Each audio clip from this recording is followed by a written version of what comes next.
You get one or two good weeks from the Dragons, and then a performance like this pops up, and it's very disheartening. I know kind of more as a neutral viewer, Kurt, you probably see it and see, much like I would view a performance like that from the Tigers, I'd say, well, come on, it's not the end of the world. Like they were in it for 50 or 60 minutes. There was just a few things that they didn't do right, but I think the consistency or lack of consistency of the Dragons, maybe consistently doing the wrong thing and taking the wrong option, is the frustrating thing. And I look at the rest of the season and I think, well, are we going to finish with 7 wins? And we might jag one against the Gold Coast. We might upset a few sides and get to 9 or 10 wins. But Flanagan's spoken ad nauseum that this is a semi-final side and he wants to play semi-finals. I just don't see that after what I definitely don't see it. But I think Sunday really drove that home for me, Kurt. Yeah, look, I understand that point of view, I'm gonna steal an answer from the fan corner questions and use it up the top. It's really hard. I'm sure this is going to not make it much sense, but the fact that you guys are inconsistent means that you guys are winning games you wouldn't have won last year. So I'd rather, if I was a Dragons fan, be inconsistent and be in finals contention because you don't know who you are. This is all learning for the Dragons, and I'm glad you mentioned the last couple of weeks because against Penrith, a good top 8 side would beat Penrith eventually with the system players they have and the guys they brought up. A good team puts a number on how bad the West Tigers are. You did that. And then this challenge, and like I said last week, 2 p.m. Sunday, the sun out, suburban ground, sold out. It's gonna be a bit weird, and it did get a bit weird. I think Shane Flanagan the last 3 weeks would be great homework for his players, and I hope it proves to those Dragons players that if you're not going to compete, then 13 men will beat 17 in the NRL. I think Sully in warm up, losing him, I think that the Dragons knew that there was a chance that he wasn't going to play. Because that wasn't just him getting injured in warm-up. That was a fitness test. And he didn't pass his fitness test. So they gave him up till half an hour before kickoff to do that. Look, the Dragons, they looked sloppy defensively in the second half, and Manly took advantage of that. When Manly needed something, when the game was on the line, and the game wasn't on the line in the 75th minute. The game was on the line at halftime, second half, first 10 minutes. Nathan Brown, a couple of big hit-ups. You talked about the Dragons' middle. Off the back of that, Jake Boyd scores a pretty simple try off a Cherry Evans kick. To me that's the game. Right there was the game in the sense that if the Dragons were desperate to defend their line and win this game, there should have been 5 Red V jerseys all over that ball, smothering it, kicking it dead, diving on it, taking a player out of the game, whatever. But it was just Jake Trbojevic diving on the ball. Manly kind of had their line in the sand moment, and I think the Dragons just kind of fall back into the pack now a little bit. The stats for the game, the Dragons, if you look at the stats, the Dragons matched Manly in almost every area. The Dragons actually ended up with 15 more offloads up and down the field. Which tells me that the Seagulls were a bit more patient, a bit more mature, and took advantage of their chances down on the Dragons' line. The only other thing I will say from that game, and there's a question later about should Ben Hunt move or swap with Flanagan, which is a great question, and we'll get to that. I've got a feeling the Dragons aren't quite getting it right with their team selections pre-game regarding how they want to attack or throwing up enough options to kind of throw the defence out a little bit.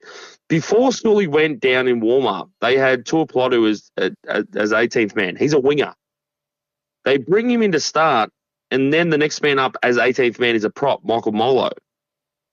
I think the Dragons are doing themselves a disservice not including another utility playmaker in there somewhere. I understand Marshke is out with a hammy.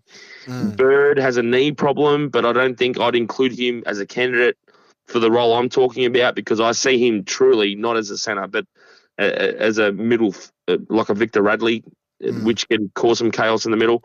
I think they need to pull the trigger and tweak something a little bit different something new. I wouldn't be against playing Mulhausen off the bench. And I'm the biggest Jacob Little fan, right? But at this stage, you've got to do something slightly different to make yourselves look a little bit more dangerous. At the very least, bring Little back into the game a little bit later if Mulhausen's having a good game. Apparently, New Brown was on the bench last weekend at New South Wales Cup in number 18. But I think the Dragons, or at least Shane Flanagan's happy to go week to week and have a bad week, then come back next week and get another win and keep jagging the season. I'd rather just go one way or the other and make the Dragons look more offensive. Get another guy in there. So tell me about this Dylan Egan. He's a second rower that's played every minute basically of reserve grade this year. He's a second rower. Is that correct? Yeah. Can he play? Can he float? Can he play centres or can he move around the field or is he out and out outside second rower? No, in my opinion, I think he's an out and out edge back rower. He can play both sides of the field. You couldn't use him, but you need to do something different with your bench and spark something at different times and make the team you're playing a little bit more worried. I think sometimes when the Dragons are running down the middle and have one of those games where we talk about on the podcast, Jack, where the Dragons win, we go, how good were the forwards? How good's this? The Dragons are up and about and all this stuff. That's because the forwards are rolling. But if you're in a game where the team's matching you or coming back at you and you're losing the ruck, you need to find other ways into the game. Yeah. And I think sometimes the Dragons are a bit black and white. Yeah, they certainly missed Hame Sele, but it's it's quite apparent that they need some middle forwards because they got rolled over. Manly ran for 1,720 metres. That was about 350 metres more than the Dragons, which is kind of up and back the length of Brookvale Oval and then up again. That's how many more metres they ran from the Dragons. And if you can set in close to 2,000 all run metres, you're not gonna win. And that's pretty much what came. Like I'm kind of sick and tired of this argument that, oh, well, we've won 7 games and last year we won 5. Last year was a historically bad year for the Dragons. It was the worst in the history of the joint venture of 5 wins. So can we stop, please, referring to, oh, we're better than 2023? Yeah, we should be. We should be a darn sight better than 2023.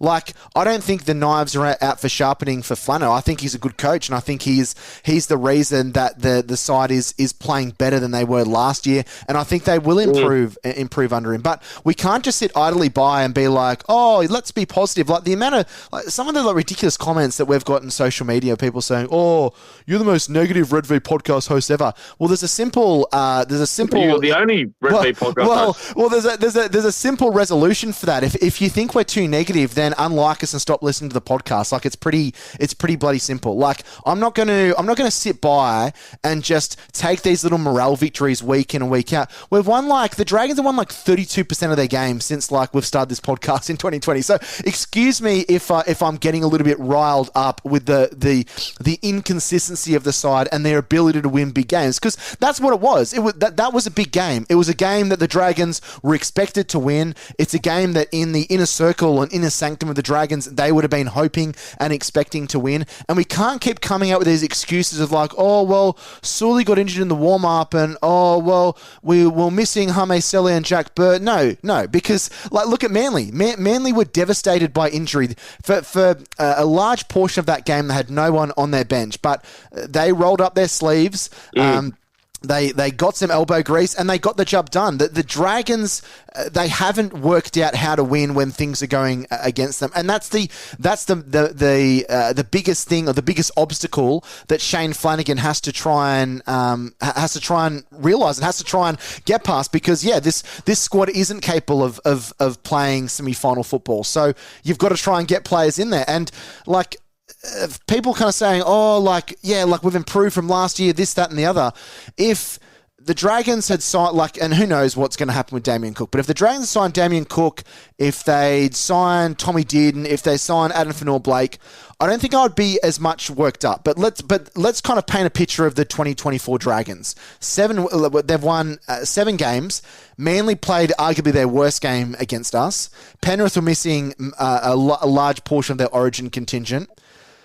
No, don't take this as disrespect, Kurt, but the Tigers are shit. Tigers are awful and we're missing players. South are missing 13 of the top